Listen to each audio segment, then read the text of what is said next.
샬롬. 오늘 또 우리 사랑하는 성도들, 또 예수 안에서 형제와 자매된 우리 모든 크리스찬들, 오늘 주 안에서 만나게 되어서 반갑고, 또 말씀의 은혜를 함께 나누게 되어 영광으로 생각을 합니다. 주어진 24시간의 시간 속에서 오늘 저와 함께 30분 내지 40분 동안 하나님의 말씀을 함께 읽고 묵상하게 되었습니다. 모든 시간이 다 하나님께로부터 받은 선물의 시간이기 때문에 소중하고 귀한 시간이지만, 특별히 이 말씀을 깊이 있게 묵상하고 이 말씀의 은혜를 함께 나누는 시간이야말로 어떤 시간과도 바꿀 수 없는 보화와 같은 시간인 줄로 믿습니다.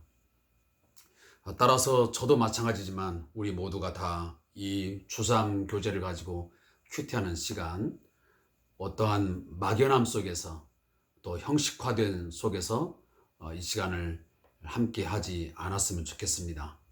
우리 모두가 다 준비된 마음으로 또 기대하는 가운데서 또 말씀을 깊이 있게 또 정말 이 말씀이 그러한가? 이 말씀이 과연 내게 무엇을 말씀하시는가? 하나님은 어떤 분이신가? 끊임없이 함께 상고하고 또 같이 또 생각하는 그런 소중한 시간들로 나누었으면 하는 깊은 바람이 있습니다. 아무쪼록 저에게도 또 이 말씀의 묵상에 함께 참여하신 우리 모든 성들에게 훗날 이 시간이 내 생애에 가장 소중하고 귀한 시간이었다. 내가 지금까지 예수 안에 머물 수 있었고 믿음 안에 자라갈 수 있었던 것은 이 하루에 주어진 이 30분, 40분이라는 이 큐티 시간이 있었기 때문에 가능했다는 것을 고백하는 그 순간이 우리에게 있었으면 좋겠습니다. 오늘은 2021년 2월 22일, 오늘 이자가 3개 들어가 있네요. 오늘 말씀을 함께 묵상하는 시간을 갖게 되었습니다. 먼저 우리 함께 하나님 앞에 찬양을 드리도록 하겠습니다. 우리 찬양은 488장 이 몸의 소망 무언가, 우리 함께 찬양을 드리겠습니다. 488장 이 몸의 소망 무언가.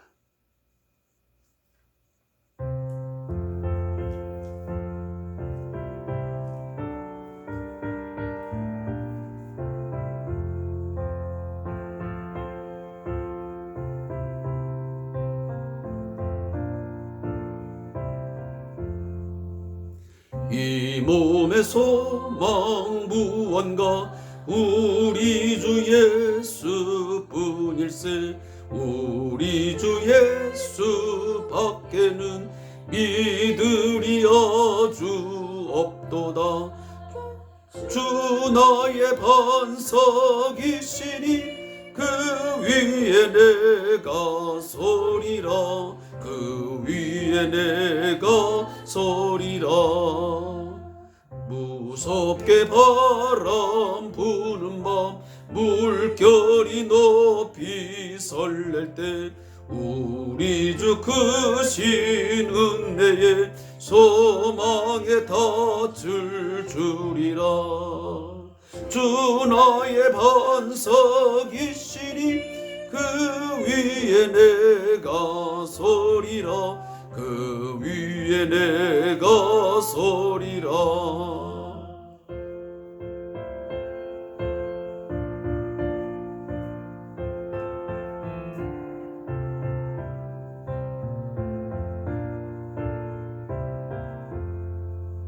세상에 믿던 모든 것 끊어질 그날 되어도 구주의 언약 믿사와 내 소망 더욱 그리라.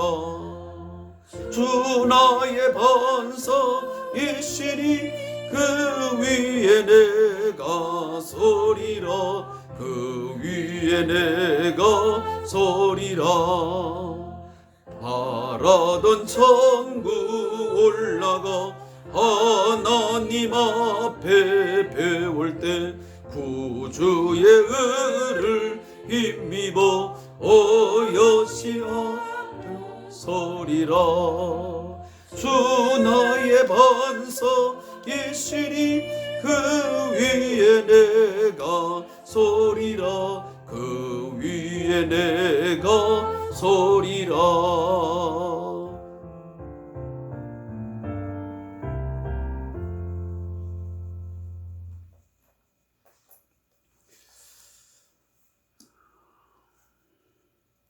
제가 오늘 찬양을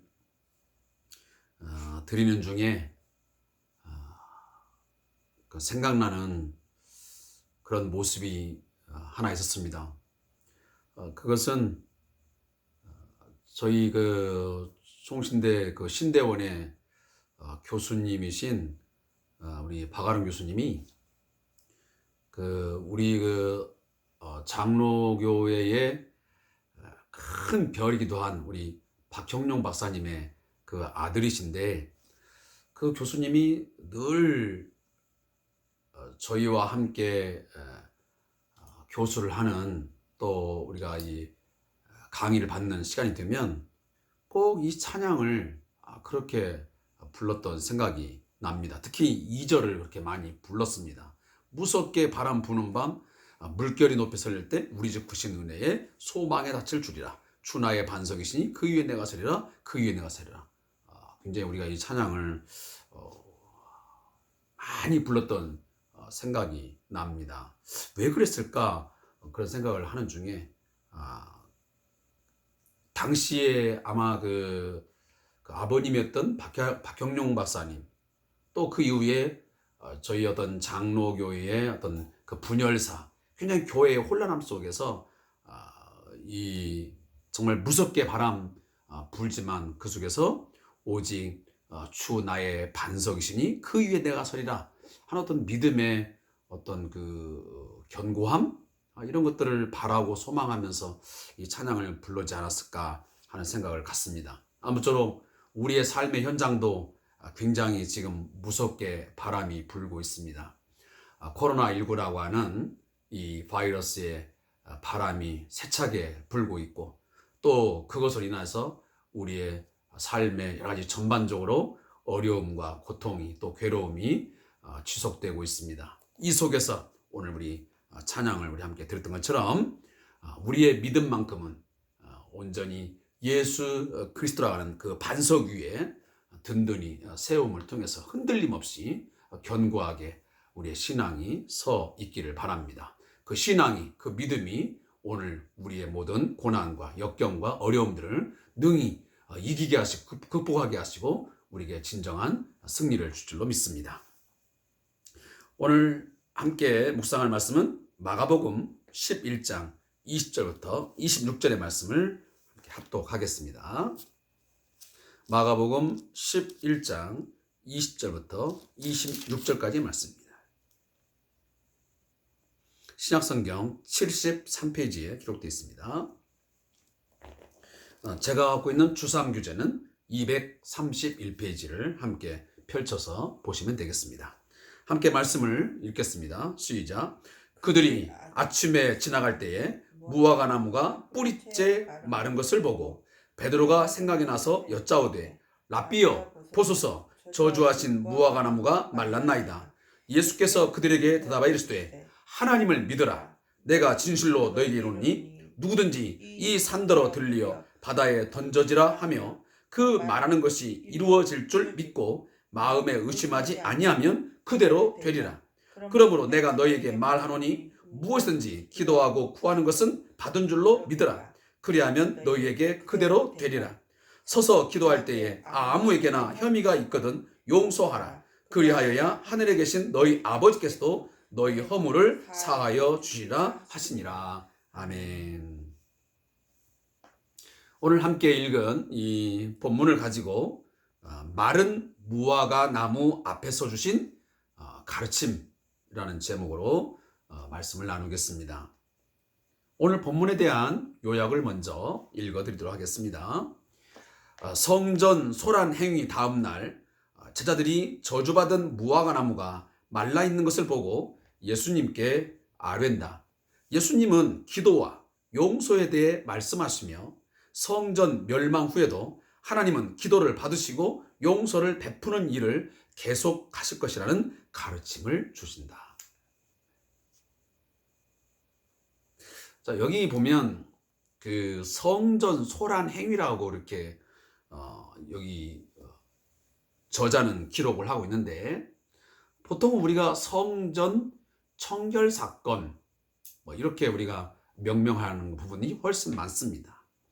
그러나 엄밀하게 보면 성전을 무슨 청결하게 하거나 성전을 들어가서 소란을 피웠다, 그런 의미보다는 좀 더 우리가 신학적으로 이해를 한다면 이제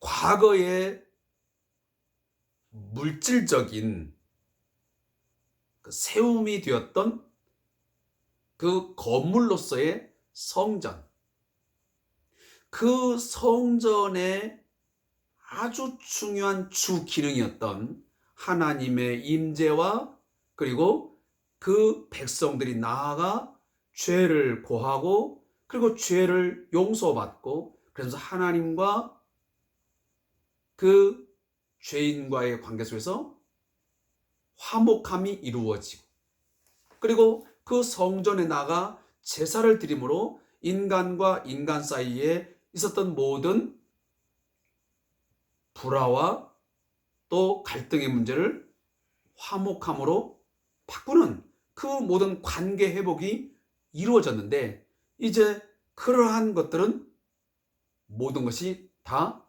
종결됐다, 끝이 났다. 왜냐하면 이제는 너희들이 그곳에서 성전에서, 어저께도 저희가 함께 말씀을 읽었지만, 돈을 바꾸고 또 짐승을 거기서 사고 팔고 하는 그 모든 행위 속에서 완전히 돈벌이의 수단이 되는 하나의 광장으로, 시장바닥처럼 만들어져 버린, 더 이상의 온전한 그 순수한 성전의 기능과 역할을 이제 할 수 없는 그런 상황에 이르렀다는 것입니다. 따라서 예수님은 그 성전에 들어가서 상을 다 엎으시고 쫓아내시고 하심으로 말미암아 이제는 구약의 성전의 기능과 역할은 자신의 오심을 통해서, 이 메시아가 오심을 통해서 이제는 끝이 났고, 예수 안에서 새로운 성전이 세워지고, 그 예수 안에서, 예수 자신 안에서 그런 성전의 기능과 역할이 대체되어진다는 그런 의미를 말씀하는 것입니다. 자, 그런 부분들을 좀 어려운 부분이지만 우리가 이해를 하고 넘어갔으면 좋겠습니다. 자, 오늘 본문에 보면요, 자, 예수님이 무화과 나무를 보시고, 우리가 앞전에 봤지만 시장하여 무엇을 얻을까 하여 무화과 나무를 보게 되었습니다. 근데 그 무화과 나무에는 열매가 있지 아니하고 잎만 무성한 상태에 있게 되었습니다. 자, 그것을 보시고 예수님이 저주하십니다. 사람들이 내게서 이제는 열매를 바라지도 않고 다시는 열매를 내가 맺을 수 없다라고 무화과 나무를 저주하십니다. 그리고 바로 중간 무렵에 이 성전, 오늘 본 그 책에 나온 것처럼 성전에서의 소란 행위가 이제 일어나게 되고, 그리고 또다시 이 무화과 나무가 저주를 받음으로 뿌리채 마른 그 상황을 함께 담고 있습니다. 자, 이 내용을 제가 뭐라고 말씀드리냐면 바로 샌드위치 기법의 성경 기록이라고 말씀했습니다. 이것은 앞과 뒤에 사건을, 동일한 사건을 넣어놓고 그 가운데는 또 다른 어떤 이야기를 넣어놓음을 통해서 이 두 이야기가 전혀 다른 이야기가 아니고 일맥상통함이 있는 어떤 한 주제를 강조하기 위한 특유의 그런 기술 기법이라고 제가 말씀을 드렸습니다. 어찌 보면 이 무화과 나무를 저주하시고 그리고 성전에 들어가셔서 성전을 다 뒤엎으시고 그리고 환전한 자들을 다 내쫓으시는 이런 일 뒤에 또 무화과 나무의 그 완전히 말라짐, 이 사건은 예수가 바로 성전의 그 기능과 역할을 대체할 자임을 말씀하기 위해서 이 성경이 기록되었다는 것을 우리가 알게 됩니다. 특히 여기 무화과 나무가 뿌리째 말랐다고 하는 이 부분에서 제가 어제도 말씀을 드렸다시피 무화과 나무는 무엇을 상징한다 그랬습니까? 바로 이스라엘을 상징한다 그랬습니다. 다시 말하면 이스라엘 백성들이 하나님의 존재를 알리고 하나님의 백성다운 삶을 살아드림으로 열매 맺는 그런 삶을 바랐지만 기대했지만 그걸 하지 못했을 때에 하나님께서는 그 무화과 나무를 심판하시고 저주하심으로 멸망을 했습니다. 결국은 하나님의 백성이 제 기능과 역할을 제대로 수행하지 못할 때에, 다시 말하면 열매를 기대했지만 그 열매를 맺지 못할 때에 거기에 대한 하나님의 심판이 분명히 있다는 사실을 우리는 아셔야만 됩니다. 우리가 삶의 열매를 맺든 안 맺든 문제가 없는 게 아니고 반드시 하나님의 백성들은 그 백성다움의 열매를 맺어 살아야 된다는 것을 오늘 우리가 함께 교훈을 받게 되는 것입니다. 근데 오늘 지금 이제 예수님이 이 베다니, 다시 말하면 벳바게와 이 베다니에 이르러서 이 무화과 나무를 보시고 예수님이 저주하시고 났는데 얼마가 흐른 후에 바로 예수님 자들이 그 무화과 나무 앞을 지나가게 된 것 같습니다. 근데 그 중에 베드로가 그 광경을 보면서 생각이 났습니다. 무슨 생각이 나겠습니까? 예수님께서 이 무화과 나무를 보고 저주하셨는데 그 저주받은 무화과 나무가 완전히 바싹 말라버렸습니다. 라고 예수님에게 말을 건넵니다. 그런데 우리가 여기서 좀 의아한 것은 뭐냐면 여기에 대해서 왜 무화과 나무가 말랐는지, 그것이 무슨 의미를 갖는 것인지 예수님이 직접적으로 설명해 주면 참 좋겠는데, 그것을 기대했는데 예수님은 전혀 다른 이야기를 오늘 베드로와 제자들에게 말씀합니다. 오늘 22절을 보겠습니다. 예수께서 그들에게 대답하여 이르시되 하나님을 믿으라. 자, 앞에 있는 내용하고 지금 예수님이 말씀하고는 전혀 엉뚱한 얘기였습니다. 어쩌면 동문서답 같습니다. 지금 베드로의 질문은 뭐냐면 예수님이 저주하신 이 무화과 나무가 지금 바짝 말라버리는데 그 이유가 뭡니까? 라고 묻는 것인데 예수님은 거기에 대해서 직접적으로 설명하기보다는 하나님을 믿어라. 내가 진실로 너희에게 이르노니 누구든지 이 산더러 들리어 바다에 던져지라 하며 그 말하는 것이 이룰 줄 믿고 마음에 의심하지 아니하면 그대로 되리라.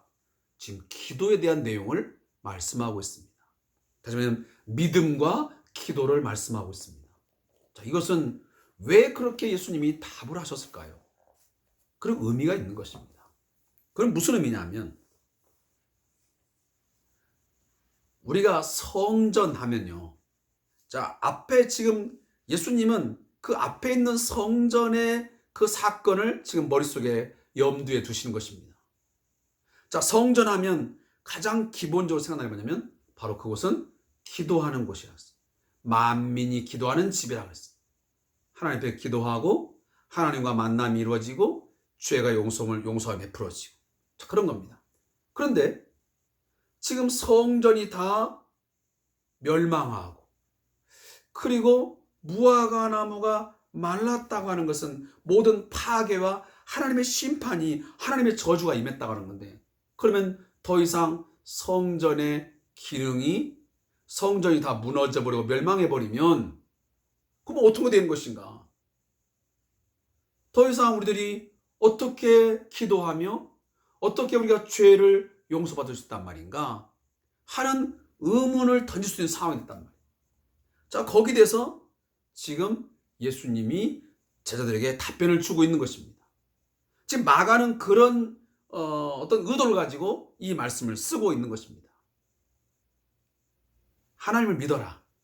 설령 이 성전이 무너지고 돌 위에 돌 하나 남지 않고 다 회파되어지고 파괴된다 할지라도 하나님은 반드시 이 꼭 성전이 아니더라도 바로 예수님 자신을 통해서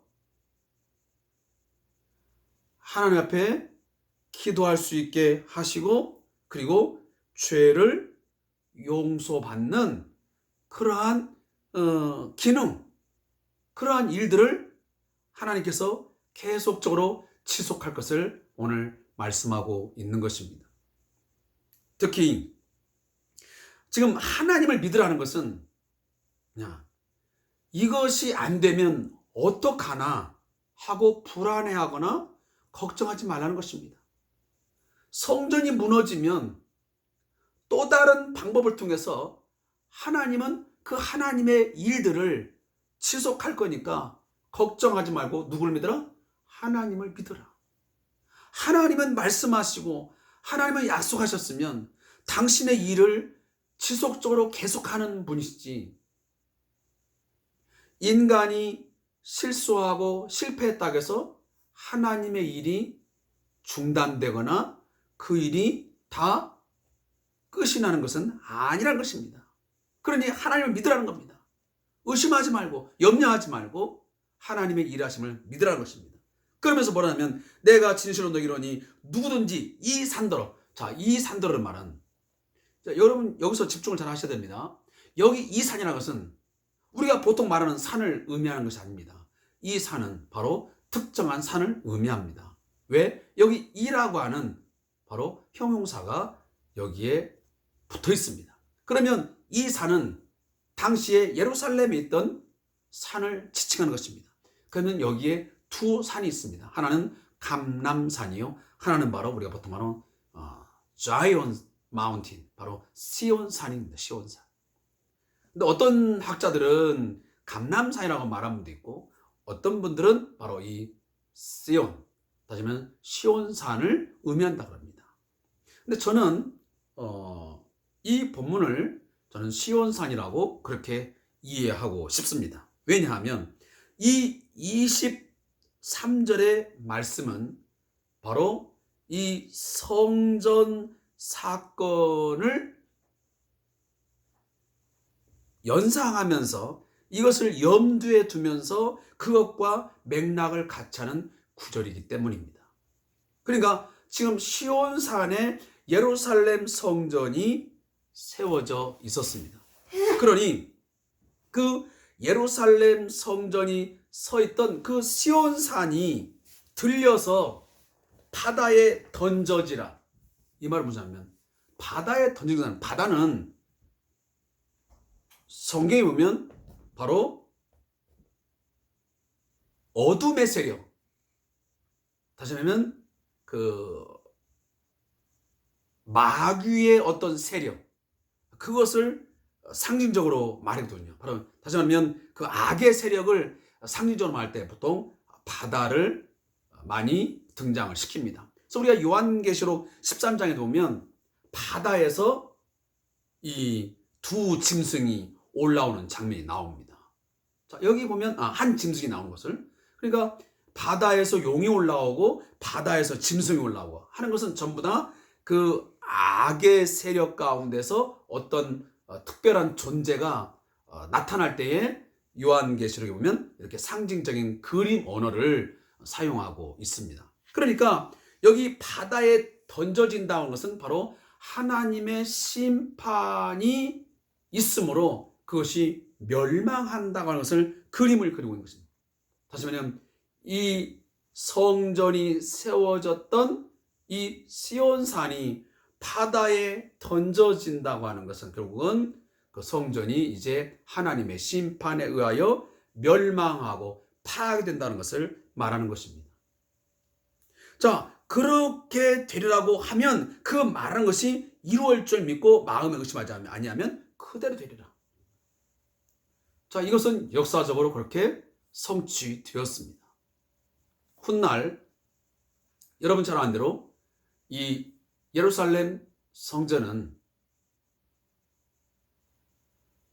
예수님의 예언대로 돌 위에 돌 하나 남지 아니하고 로마의 티투스 장군이 침략을 하여 완전히 다 회파시키고 말았습니다. 그래서 성전은 더 이상 제 모습을 가질 수 없었던 것이죠. 물론 나중에 헤롯 성전이 46년 동안에 있어서 세워지지만 어쨌든 그 예루살렘 성전의 모든 모습은 완전히 다 무너지게 되는 그런 결과를 낳았죠. 결국은 하나님의 심판이 결정적으로 역사적으로 이방의 손에 의해서 성취가 되고야 말았습니다. 그러면서 이제 예수님은 어떤 이야기를 하고 있냐면 24절에 보면 그러므로 내가 너희에게 말하노니 무엇인지 기도하고 구하는 것은 받은 줄로 믿으라. 그리하면 너희에게 그대로 되리라. 자, 이 말씀은 지금 성전의 예루살렘 성전의 회파됨, 완전히 멸망됨을 이야기하고 난 뒤에 바로 기도 이야기를 꺼내내고 있습니다. 이것은 왜 그렇습니까? 성전의 가장 중요한 부분이 하나 뭐냐면 바로 기도하는 것이에요. 기도하는 것. 그래서 솔로몬이 성전을 건축했을 때도 그 역대하에 보면 어떤 내용을 담고 있냐면 하나님이요, 앞으로 하나님 백성들이 이 성전을 향하여 기도할 때에 하나님은 들으시고 응답해 달라고 하는 그러한 서원을 하나님 앞에 드리는 것을 우리가 보게 됩니다. 그러니까 우리가 다니엘도 마찬가지고 많은 그 구약의 백성들이 그 성전을 향하여 기도하는 것을 보게 됩니다. 그것은 바로 이 성전은 하나님과 하나님 백성이 만나서 이 서로 교제를 하는 이 기도하는 하나의 통로로서 매우 중요한 역할을 했던 것입니다. 따라서 이 성전이 무너진다 할지라도 너희들은 이 기도하는 것, 설령 성전에 나가서 기도하지 아니한다 할지라도 무엇이든지 하나님을 믿고 너희가 기도하면 그 기도하는 것들을 뭐한 줄 믿으라? 받은 줄로 믿으라 라고 말씀을 하고 계시는 것입니다. 여기 보면 받은 줄로 믿으라, 이 말은 즉 기도할 때 이미 응답이 됐다는 그런 의미로 우리가 해석할 수 있게 되는 것입니다. 그러면 우리가 이렇게 생각할 때 어떻게 기도한 것을 이미 응답됐다고 우리가 그걸 받을 수 있는가? 우리로서는 그게 불가능하죠. 그렇지만 사랑하는 성도 여러분, 하나님 앞에 하나님의 뜻대로 기도한 것은 반드시 어느 때인지는 모르겠지만 이루어짐을 우리는 믿어야 됩니다. 때로는 내가 원하는 것은 아니었지만 하나님은 그것을 하나님의 원하신 뜻대로 바꾸어서 그 일을 이루시는 하나님이십니다. 따라서 하나님은 우리가 기도하길 바라시고 우리의 기도를 통해서 역사를 하시지만, 그러나 우리가 기도하지 않으면 전혀 그분의 뜻을 이루지 못하는 분은 결코 아니십니다.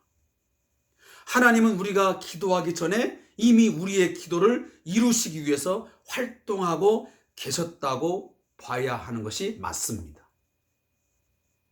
결국 하나님에 대한 절대적인 신뢰를 가지라는 것이 오늘 이 말씀의 본래의 의미인 것입니다. 사랑하는 성도 여러분, 내가 꼭 바라고 원하는 대로만 이루어지고, 그리고 내가 기도하기를 시작할 때만 하나님 일하시는 것이 아니고요. 하나님은 내가 기도를 하기 전부터 하나님의 일들을 위하여 활동하고 계시고, 그리고 우리가 기도할 때에 그 기도의 내용대로 이루어지는 경우도 있지만, 그것이 합당하지 아니할 때는 그 기도의 내용을 바꿔서 하나님이 원하시는 뜻을 이루어서 하나님 앞에도 영광이 되고 또 우리의 삶에도 큰 유익이 되게 하는 그런 일들을 행하시는 분인 것을 믿으시기 바랍니다.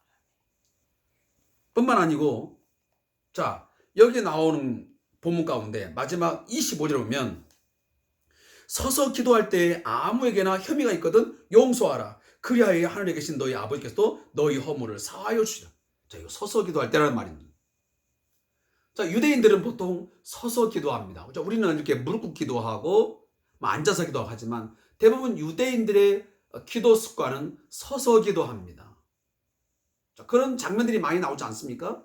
바리새인들이 기도할 때에 시장에 가서 서서 기도하지 않습니다. 그러니까 지금 너희들이 서서 기도할 때에 어떤 혐의가 있거든 뭐하라? 용서하라. 그리하여 하늘에 계신 너희 아버지께서도 너희 허물을 사하여 주시라. 다시 말하면 용서를 베풀고 용서함을 받고 하는 이 모든 성전 안에서 이루어졌던 일들이 그 성전이 없었다고 해서 건물로서의 성전이 없었다고 해서 안 되는 게 아니고 그 기능이 멈춰지는 게 아니고 여전히 예수 안에서 너희가 하나님을 믿고 하나님께서 베푸시는 그 용서함을 믿고 너희가 용서하고 또 용서를 베풀 때에 하나님으로부터 용서를 받게 된다고 오늘 말씀하고 있는 것입니다. 사랑하는 성도 여러분, 오늘 말씀을 이제 좀 더 어려운 그런 말씀들인데 결론을 짓자면 이제 더 이상 우리에게는 성전은 존재하지 않습니다. 오늘날 우리 기독교에 성전은 존재할 수도 없습니다. 우리가 보통 지금 말하는 예배당을 성전이라 그러는데 엄밀히 신학적으로 보면 그 성전은 구약의 성전과는 분명히 다릅니다.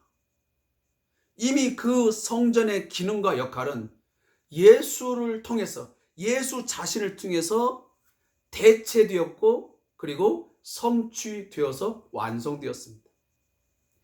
우리는 지금부터는 성전 되시는 새 성전 되시는 예수님을 통하여 하나님의 임재를 우리는 경험하게 되고 그 예수 안에서 베풀어지는 죄의 용서함을 받게 되어 있습니다. 그리고 우리는 예수 안에서 하나님의 영광스러운 만남을 갖게 됩니다. 그러한 것들을 생각한다면 우리가 지금 예수 안에서 새롭게 만드는 새로운 공동체, 예수 공동체들은 여전히 구약의 성전을 중심으로 하여 하나님을 믿고 기도하고 용서를 베풀고 용서받았던 그 모든 것들이 여전히 지금도 예수 안에서 이루어지고 있음을 여러분 믿으시기 바랍니다. 더 이상 구약의 성전 우리에게는 필요가 없습니다.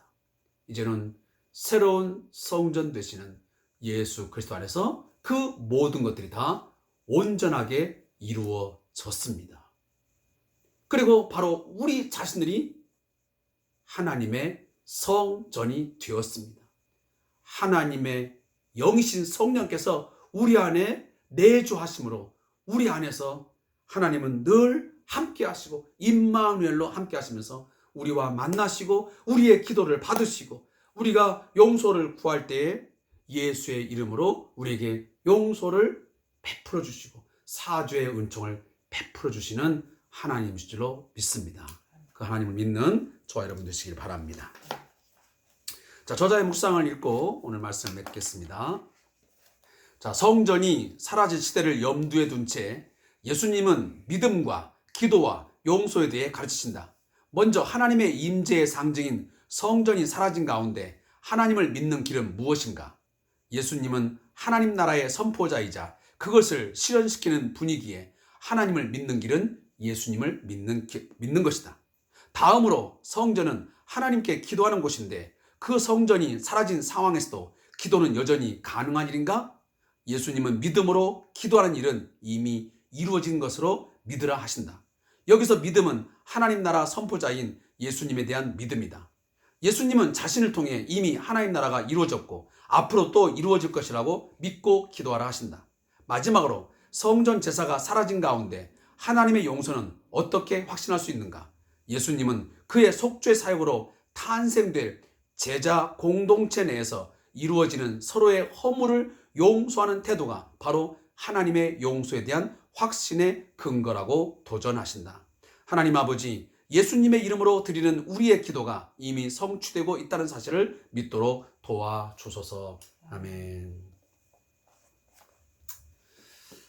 사랑하는 성도 여러분, 예수님이 우리의 진정한 성전 되심을 믿고 그 예수님을 통해서 하나님의 충만하신 임재, 하나님의 영광스러운 임재를 늘 경험하면서 사시고 그 안에서 예수 이름으로 기도하시고 예수의 이름 안에서 죄의 용서함을 구함을 통해서 용서를 받고 그 용서함을 통하여 하나님과의 진정한 화목함을 우리가 누리시고 또 형제와 형제 간에 또 우리 성도들 간에 서로의 죄를 용서하고 용서를 받는 그러한 모습이 우리 있기를 소원합니다. 오늘도 함께 이 주3 교제를 통하여 큐티를 나누신 성도님에게 감사의 말씀을 드리고 남은 시간 우리 함께 여러분 가정을 위해서 또 교회를 위해서 나라와 민족을 기도해 주시면 감사하겠습니다. 기도하겠습니다.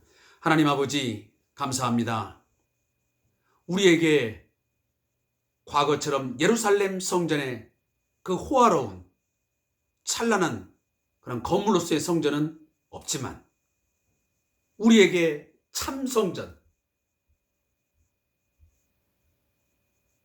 새로운 성전 되시는 예수 그리스도를 우리에게 주셨음을 인하여 감사합니다. 과거 예루살렘 성전이 행했던 그 모든 것들을 예수 안에서 완벽하게 온전하게 성취하여 주시고 이루어 주심을 감사합니다. 이제는 우리가 그 예수 안에서 하나님의 풍성한 충만한 임재를 우리가 보게 되며 경험할 수 있게 되었고 그 예수 안에서 기도할 수 있게 되었고 그 예수 안에서 용서함을 베풀고 용서를 받게 하신 것을 감사합니다. 온전히 예수 안에서의 이 모든 것들을 누리면서 살게 해 주옵소서. 예수님의 이름으로 기도합니다. 아멘.